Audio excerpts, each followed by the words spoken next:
But the ending, right before they went back to the locker room, I have to give like a 30.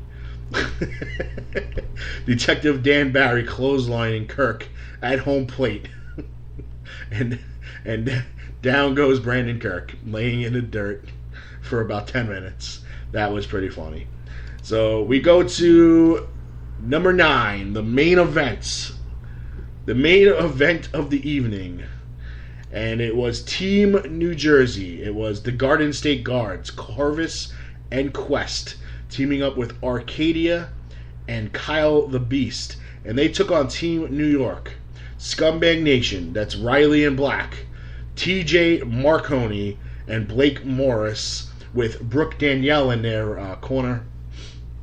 This was an elimination match that saw the sole survivor of Team New Jersey victorious, Kyle the Beast, showing exactly why he is the Beast. He jackknifed, suplexed the nearly 7-foot TJ Marconi in the middle of the ring to end it, which was extremely impressive. I mean, he was an absolute monster. He flipped at one point in the ring, in the match. He flipped over the top rope, end over end, took out the whole group, landed on his feet. It was sick. A guy that big shouldn't be able to move that well. So, sorry. But it was Kyle the Beast victorious for Team New Jersey as he pinned TJ Marconi to end it. And when Brooke Danielle got a little too close and personal for Kyle the Beast's taste, he jackknifed her too.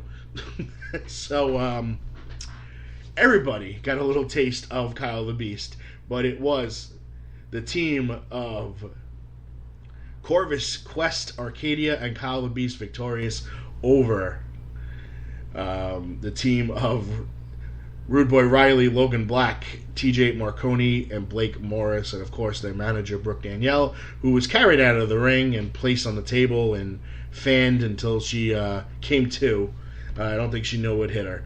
But that was the card of CTW Wrestling from South Amboy, New Jersey. I'd like to thank Colin West for, as always, allowing us to take part and being a sponsor of the show. Next time, just remind me to bring chairs, because they didn't have enough chairs to go around, but that's okay. It's okay. Let's see. What can we get into now? All right, you know what? Let's take a commercial break, and when we come back, we're going to do the Roddy Piper Hall of Fame inductions. It's a 3-part promo set, and then we'll wrap up and let you know what shows are coming up soon in the month of August and where we'll be and all that fun stuff, and we'll get our thank yous out there. But, sit tight, relax, and we'll be back in a minute or so. The following announcement has been paid for by the New World Order. Hello, ladies. The Big Valboski here, and you're listening to Damage 365 Radio.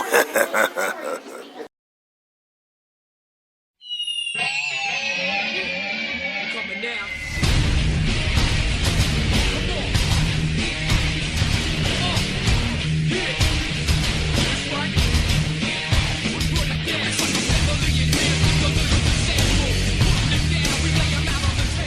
What's up, everybody? This is Coach Kev of the Damage 365 Radio Network.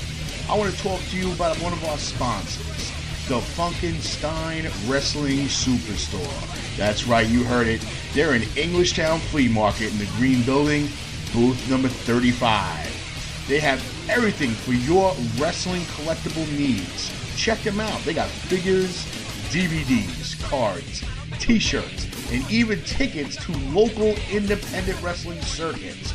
They have that and so much more. Look, sitting here listening to me talk about it does not do it justice. Go check it out for yourself. The Funkenstein Wrestling Superstore in Englishtown Flea Market, Green Building, booth number 35. Also, check them out on Facebook at facebook.com/FunkensteinINC. And tell them Coach Kev sent you.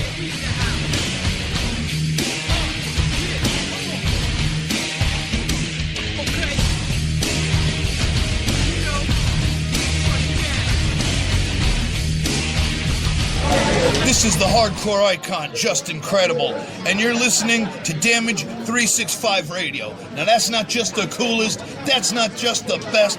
Damage 365 Radio, now that's just incredible. The following announcement has been paid for by the New World Order.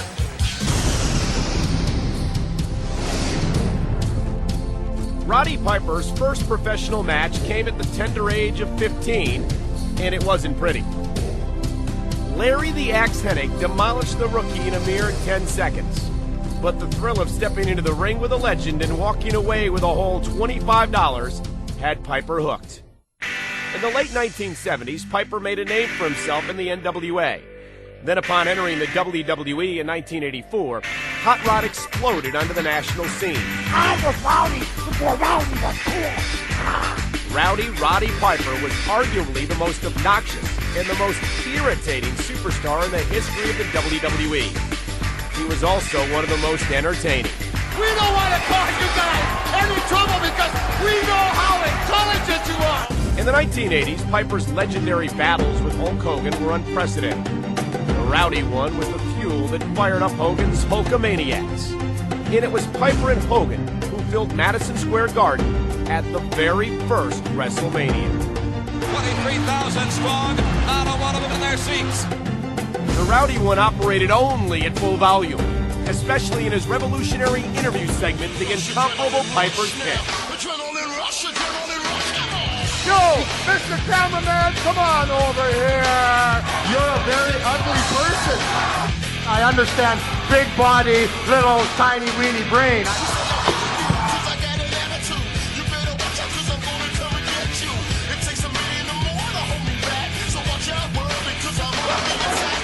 Everybody pays the Piper. You know, you couldn't get a date with $100 bill on your forehead. Just when they think they got the answers, I change the question. The boss is back. He was one of the most hated superstars in WWE history, and he was one of the most beloved. Only a select few superstars could ever make that claim. Tonight, we are proud to welcome into the WWE Hall of Fame the irrepressible Hot Rod, Rowdy Roddy Piper. Woo! Ladies and gentlemen, I give you the most gifted entertainer in the history of professional wrestling. My man, the Hot Rod.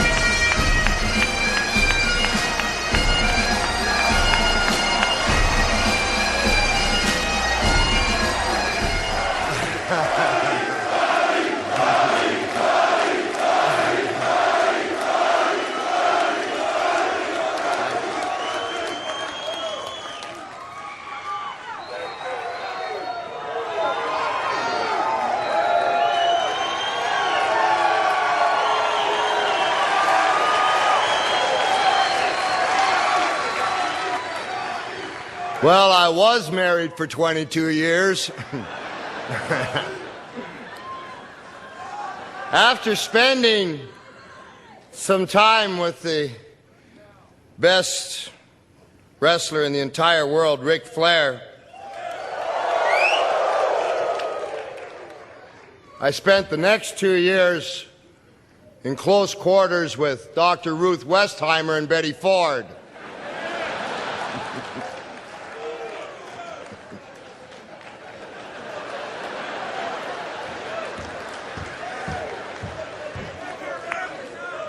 And a dialysis machine. Is HBO here? Never mind.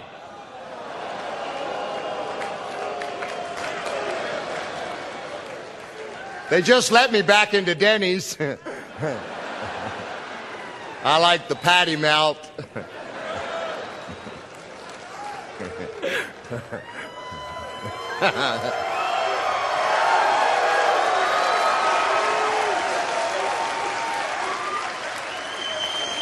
You know, when I started professional wrestling, I was a skinny little kid, wore a kilt, played the bagpipes, and lived on an Indian reservation. What else could I be but a professional wrestler?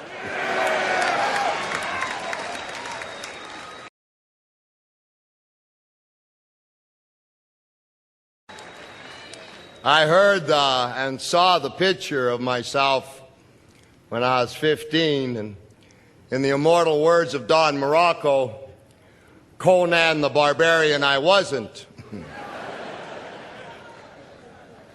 167 pounds, including pimples. But I was a hell of a bagpipe player.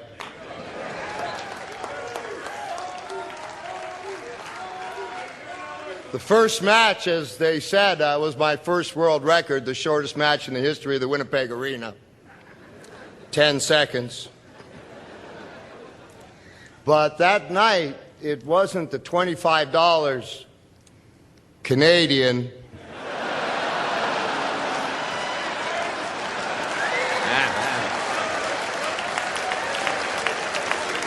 that I received. That night I was initiated into a group of some of the finest men and ladies that took this skinny little kid, no questions asked, no judgment, just demanded 110% all the time, and they accepted him into a family that I was desperate to have, because I wasn't going nowhere, except jail. I managed to make jail a few times, as Rick has explained to you.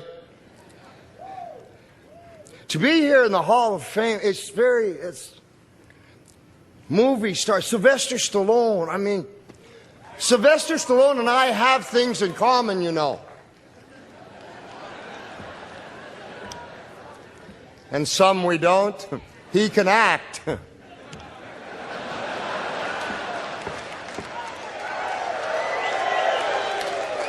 However, both Sly and I have beat the dog out of Mr. T.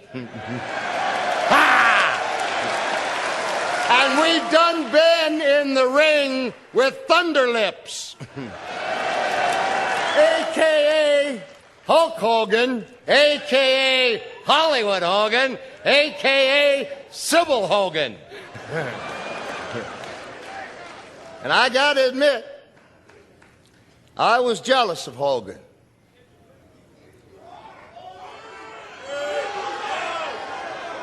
Well, it had nothing to do with the hair.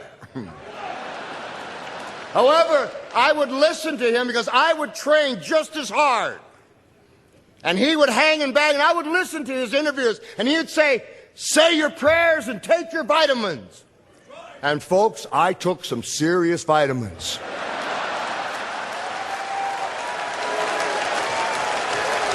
Never got them 24-inch pythons. Professional wrestling and the WWE gave this to me, which is the greatest gift.